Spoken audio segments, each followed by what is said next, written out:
नमस्ते। आज के इस खास विश्लेषण में हम बात करने वाले हैं एक ऐसे ऐतिहासिक पल की जो सिर्फ इतिहास के पन्नों में दर्ज एक लड़ाई नहीं है। जब हम पानीपत की तीसरी लड़ाई के बारे में सोचते हैं तो दिमाग में क्या आता है? तोपें, तलवारें, है ना? लेकिन आज हम इसका एक अलग तरह से पोस्टमार्टम करने वाले हैं। हम बात करेंगे उस अहंकार की, उस धोखे की और उन भयानक गलतियों की जिन्होंने हमारे पूरे देश की किस्मत को रातों रात पलट कर रख दिया। ये सिर्फ एक सैन्य टकराव नहीं था, ये एक ऐसा मोड़ था जहां एक पूरे साम्राज्य का भविष्य दांव पर लगा था। अब सबसे बड़ा सवाल, क्या इस महाविनाश को टाला जा सकता था? देखिए, हम अक्सर इतिहास को ऐसे देखते हैं जैसे जो होना था वो तो होना ही था, किस्मत। लेकिन पानीपत की ये जो त्रासदी थी ना, ये कोई नियति नहीं थी। ये पैदा हुई थी उन भारी रणनीतिक भूलों से, कुछ गलत आकलनों से जो दोनों तरफ से हुए। तो चलिए जरा गहराई से समझते हैं कि आखिर कुछ फैसलों ने कैसे लाखों लोगों को सीधे मौत के मुंह में धकेल दिया। तो आइए इस कहानी के बैकग्राउंड को समझते हैं। 18वीं सदी के उस बदलते हुए भारतीय साम्राज्य पर नजर डालते हैं जिसने इस युद्ध की जमीन तैयार की। कहानी शुरू होती है 1707 से। औरंगजेब की मौत हो चुकी थी और भारत में एक तरह से कहें तो एक बहुत बड़ा पावर वैक्यूम यानी सत्ता का खालीपन आ गया था। मुगल कमजोर पड़ रहे थे। अब इसी बीच मराठा साम्राज्य दक्कन से निकलकर बड़ी तेजी से दिल्ली की तरफ बढ़ रहा था। उनका एक ही सपना था, पूरे भारत पर राज करना, और वो इसमें काफी हद तक कामयाब भी हो रहे थे। लेकिन यहीं उनसे एक बड़ी राजनीतिक चूक हो गई। उत्तर भारत में वो शासक से ज्यादा एक टैक्स वसूलने वालों की तरह बर्ताव करने लगे। नतीजा, राजपूत, जाट और सिख जैसी अहम स्थानीय ताकतें उनसे नाराज हो गईं और मराठे राजनीतिक रूप से बिल्कुल अकेले पड़ गए। अब हालात कुछ ऐसे थे कि दो बड़ी ताकतें आमने सामने थी। एक तरफ विशाल लेकिन राजनीतिक रूप से बिल्कुल अलग थलग पड़ चुकी मराठा सेना, और दूसरी तरफ था अफगानिस्तान का शासक अहमद शाह अब्दाली, जो एक बेहद चतुर रणनीतिकार था। पर मजे की बात देखिए, अब्दाली खुद चलकर नहीं आया था। दिल्ली में एक अफगान नेता था नजीब-उद-दौला, जो खुद को असुरक्षित महसूस कर रहा था। उसी ने मराठों के डर से अपने फायदे के लिए इस विदेशी आक्रमणकारी को भारत आने का न्योता दे डाला था। अब आगे बढ़ते हैं और बात करते हैं उन घातक गलतियों और उस अहंकार की जिसने मराठा नेतृत्व खासकर सदाशिवराव भाऊ को एक अंधे मोड़ पर ला खड़ा किया। देखिए, सबसे अहम बात यहाँ ये है कि मराठों का अहंकार ही उनका सबसे बड़ा दुश्मन बन गया था। जरा सोचिए, वो उत्तर भारत में युद्ध लड़ने आए थे, लेकिन रणनीतियां अपना रहे थे दक्षिण भारत वाली। वो अपने साथ बेहद भारी और धीमी गति वाली तोपें ले आए। और सबसे बड़ी गलती, जाट राजा सूरजमल ने उन्हें एक बहुत ही साफ और सटीक सलाह दी थी कि भाई, सेना को हल्का रखिए और स्थानीय समर्थन हासिल कीजिए। लेकिन मराठों ने इसे पूरी तरह नजरअंदाज कर दिया। उल्टा उन्होंने राजपूतों और सिखों जैसे संभावित सहयोगियों को भी अपने से और दूर कर दिया। और एक बात जो शायद सबसे ज्यादा हैरान करती है वो ये कि आखिर युद्ध के मैदान में अपने परिवारों को कौन लाता है। दरअसल मराठा नेतृत्व उस वक्त एक बहुत ही खतरनाक भ्रम में जी रहा था। उन्हें लग रहा था कि उन्हें कोई हरा ही नहीं सकता, वो अजेय हैं। उन्हें लगा कि वो उत्तर भारत में सिर्फ लड़ने नहीं बल्कि हमेशा के लिए बस में जा रहे हैं। और इसीलिए सैनिकों के साथ साथ महिलाएं, बच्चे और पूरे के पूरे परिवार इस खौफनाक सफर पर निकल पड़े, जो आगे चलकर उनकी सबसे बड़ी कमजोरी साबित हुआ।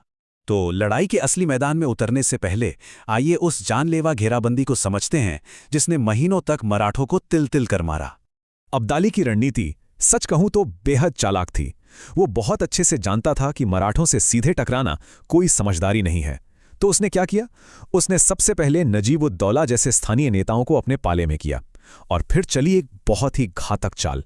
उसने मराठों की सप्लाई लाइन पूरी तरह से काट दी। अब मराठे अपने घर से हजारों किलोमीटर दूर थे। अब्दाली ने बस इंतजार किया, कोई सीधा हमला नहीं किया, सिर्फ ये पक्का किया कि मराठा कैंप तक ना तो राशन पहुंच सके और ना ही पानी। और इसका नतीजा वो बेहद खौफनाक था।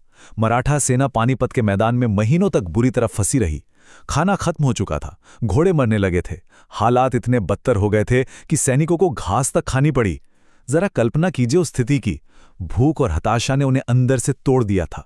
इस घेराबंदी ने मराठों को एक ऐसे मुकाम पर ला खड़ा किया जहां उनके पास अब कोई विकल्प ही नहीं बचा था।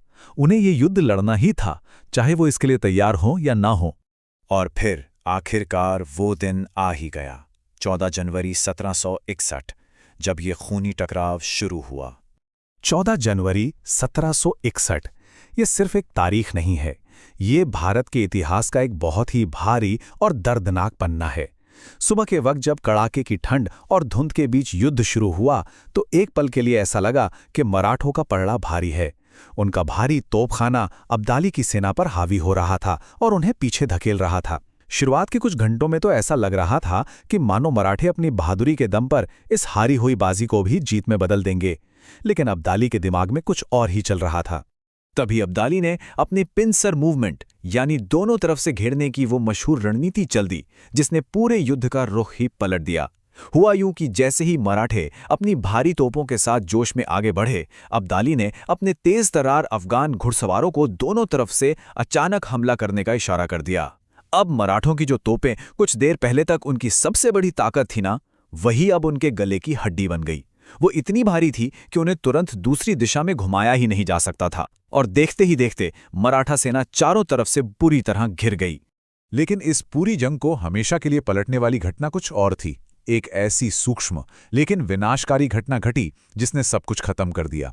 पेशवा के बेटे और मराठा सेना के प्रतीक राजकुमार विश्वासराव को अचानक एक गोली लगी और वो अपने घोड़े से नीचे गिर पड़े। देखिए, यह सिर्फ एक सैनिक की मौत नहीं थी, ये वो एक पल था जिसने पूरी मराठा सेना का मनोबल एक झटके में चकनाचूर कर दिया। जैसे ही यह खबर पूरी सेना में फैली, वहां भगदड़ मच गई और भयानक दहशत फैल गई। इसके बाद जो वहां हुआ, सच कहूं तो उसे युद्ध कहना गलत होगा। वो एक सीधा नरसंहार था।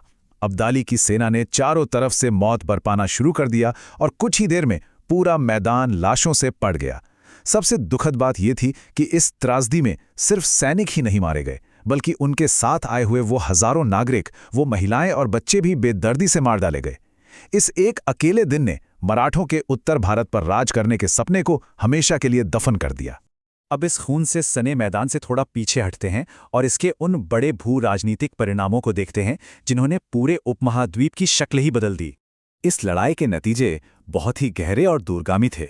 मराठों का वो जो अजेय होने का सपना था, वो पूरी तरह टूट चुका था। उनका विस्तार हमेशा के लिए रुक गया। उनके सबसे बेहतरीन नेता एक ही दिन में खत्म हो गए थे। लेकिन यहाँ सबसे बड़ी विडंबना देखिए, जो विजेता था अहमद शाह अब्दाली, वो भारत में राज करने के लिए रुका ही नहीं, वो बस लूटपाट करके वापस अफगानिस्तान लौट गया। और इस सब का नतीजा ये हुआ कि भारत एक ऐसी अजीबोगरीब स्थिति में फंस गया जहां पूरे देश को संभालने वाली कोई भी केंद्रीय शक्ति बची ही नहीं थी। तो यहां सबसे अहम बिंदु ये पावर वैक्यूम या शक्ति शून्य का कॉन्सेप्ट है। जरा सोचिए, जब देश की दोनों सबसे बड़ी ताकतें मुगल और मराठे बिल्कुल कमजोर पड़ गईं और अब्दाली भी वापस चला गया, तो एक ऐसा राजनीतिक खालीपन पैदा हो गया जिसने एक बिल्कुल नए और अनजान विदेशी खतरे के लिए सारे दरवाजे खोल दिए। और इतिहास गवाह है, किसी भी साम्राज्य के लिए इससे खतरनाक स्थिति और कुछ हो ही नहीं सकती। अब आप सोच रहे होंगे कि आखिर इसका फायदा उठाया किसने? जवाब है ब्रिटिश ईस्ट इंडिया कंपनी ने। जी हां, पानीपत की इस तीसरी लड़ाई का असली विजेता ना तो मराठे थे और ना ही वो अफगान। असली विजेता अंग्रेज थे। भारत की इस अंदरूनी फूट और कमजोरी को देखते हुए अंग्रेजों ने बहुत ही कूटनीतिक तरीके से अपने मोहरे आगे बढ़ाए। उन्होंने इस सत्ता के खालीपन का ऐसा फायदा उठाया कि अगले 100 सालों तक पूरे भारत पर अपना कब्जा जमा लिया। आज के इस पूरे विश्लेषण का सबसे बड़ा सार इस एक पंक्ति में छिपा है। जिन स्रोतों का हमने अध्ययन किया है, वो भी बिल्कुल साफ तौर पर यही बताते हैं कि मराठा साम्राज्य की हार का मुख्य कारण सिर्फ अब्दाली की सैन्य रणनीति नहीं थी, बल्कि वो हमारी आपसी एकता की कमी थी। अगर उस वक्त स्थानीय भारतीय शक्तियों ने अपने छोटे छोटे स्वार्थों को किनारे रखकर थोड़ी सी भी एकजुटता दिखाई होती, तो शायद आज हमारे इतिहास की कहानी कुछ और ही होती। और जाते जाते मैं चाहूंगा कि आप इस सवाल पर थोड़ा विचार करें। क्या इतिहास सिर्फ बीते हुए कल की कोई पुरानी कहानी है, या ये आज के लिए एक आईना भी है? जरा सोचिए कि कैसे आज भी हमारे अपने आंतरिक मतभेद, हमारे ये छोटे छोटे विभाजन, हमारी दुनिया और हमारे आने वाले कल को आकार दे रहे हैं। पानीपत की वो चेतावनी आज के इस आधुनिक दौर में भी उतनी ही प्रासंगिक है। खैर, आज के इस विश्लेषण में हमारे साथ जुड़ने के लिए आपका बहुत बहुत धन्यवाद। अगली बार फिर मिलेंगे एक ऐसे ही नए और दिलचस्प विषय के साथ।